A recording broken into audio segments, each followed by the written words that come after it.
After I built my emergency fund, I knew that I had one more important decision to make, and it was where to keep my hard-earned cash. So I came up with a simple list of requirements before I even move a single dollar. By the end of this video, you'll understand why I moved my emergency fund into a high-yield savings account, and I'll walk you through my decisions and my thinking step by step as if I was starting completely over today. Let's say that you've worked really hard, you saved up $10,000, and you have it in the local bank down the road, and it's paying you 0.01% interest on your hard-earned cash. And after an entire year, that would only equate to $1. That's right, $1. Not very much. Compare that to a high-yield savings account that's paying 4%. With the same 10 grand, after an entire year, you would have earned up to $400. Now, that's $400 you didn't have to work for. Okay, so that got me thinking, how do I earn more without giving up the one thing that is most important to me? How do I keep my emergency fund safe? You know, before I pick a bank, I have to answer one simple question. What is the job of an emergency fund, right? Or any short-term cash? For me, it's not investment money, it's insurance. It's money that you're saving towards a future purchase. Its job is to protect me whenever life goes wrong. And once I understand that, choosing where to keep it becomes much easier. I wanted to make sure that my money will be FDIC insured, because if this is my financial safety net, I want it protected. Okay, once I know it's safe, then the next question is can I easily get to it? Does the bank have an easy to use app? Can I easily access my money and transfer it in and out whenever I need to? If my car broke down tomorrow, you know, I don't want my money locked up or invested.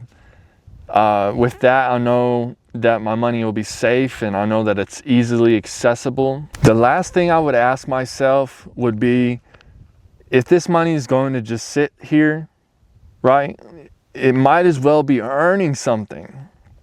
I know that inflation is slowly eating away at our buying power, you know, for my cash and your cash.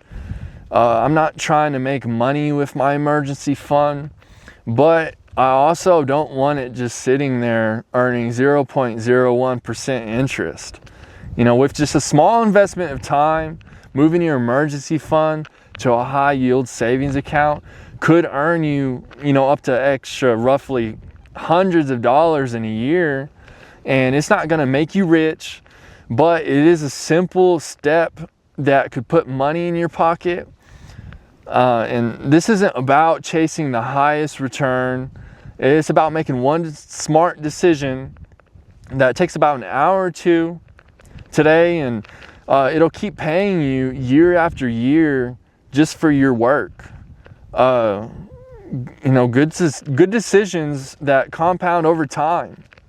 Once I knew that those were the three things that were most important to me, I started researching why online banks pay so much more than just the traditional bank.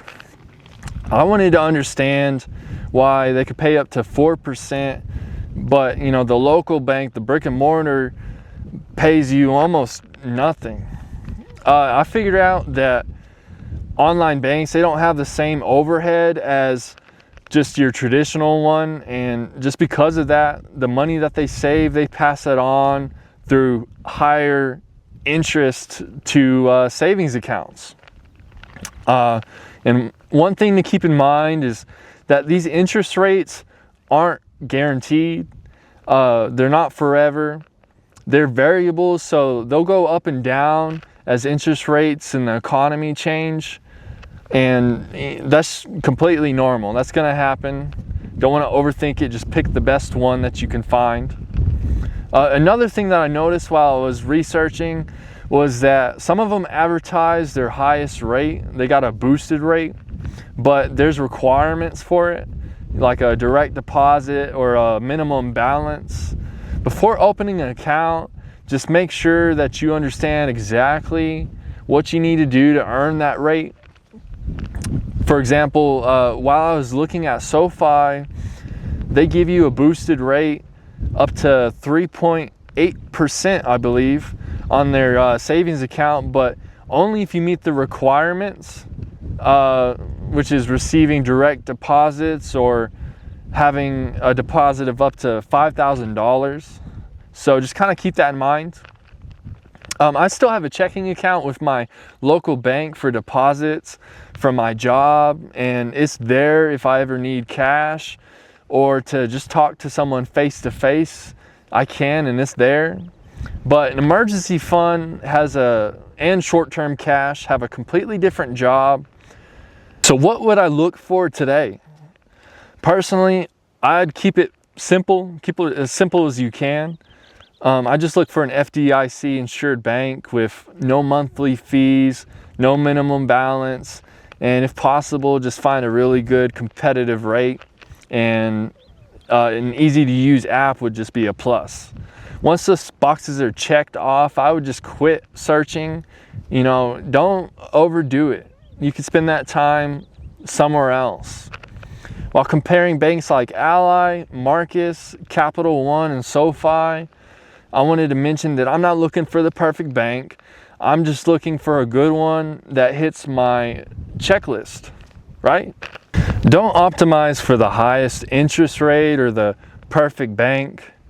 Just find a good one that checks your boxes, and instead of spending another 5 hours looking at online banks, I would just use it to learn how to budget or to pay off debt, or even to learn how to increase my income instead of just chasing another 0.1% of my savings.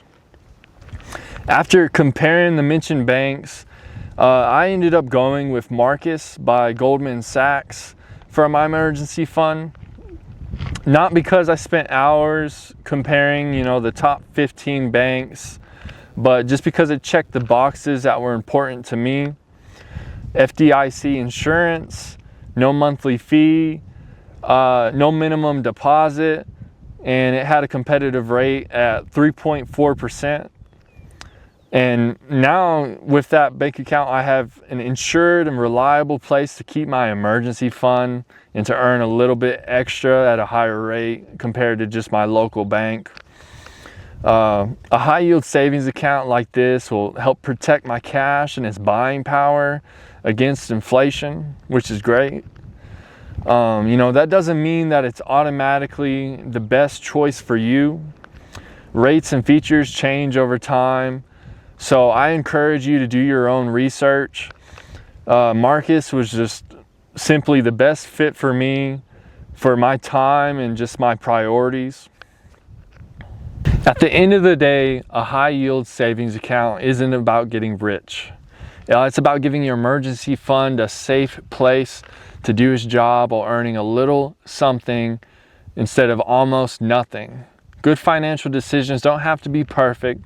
It just needs to move you in the right direction. So now that we've talked about where to keep your emergency fund, the next question becomes, how do you actually build one if you're living paycheck to paycheck? That's exactly what I'm going to cover in my next video. If you're a hardworking person trying to make better financial decisions and trying to build wealth one step at a time, please consider subscribing. Every week I'm sharing what I'm learning and the financial decisions that I'm making along the way. So thank you for your time, and I hope you have a great day.